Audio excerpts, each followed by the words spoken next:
Hello there. In this week's High Performance Habit, I want to focus on something to be aware of while studying for your exams. Exams are going to be testing your understanding, your mastery of the concepts presented in the course. But what does that really mean?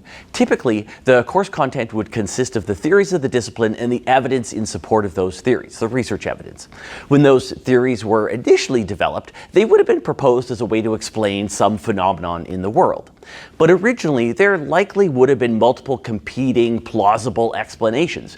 Is light a wave or a particle or both? Or, for example, opposites attract versus birds of a feather flock together. Two possible possibilities for how people form friendships or romantic relationships.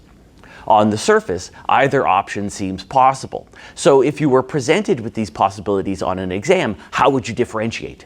When we haven't yet learned the answer, or if we've forgotten what we had learned, then we could create a justification to support either theory. And now all of a sudden, I don't know how to answer this question on the exam.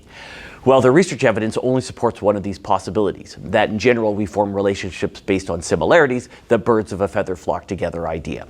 But now we fall victim to the hindsight bias. Now that we know the correct answer, it seems obvious, and we are at risk of forgetting that previously it wasn't obvious.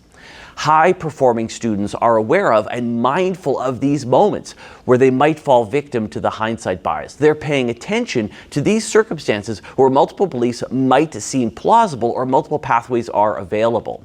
And they are mindful to focus on which theory or which solution has been supported by the research literature. As a result, they are able to articulate this understanding on an exam. This is a high-performance habit. You can do this.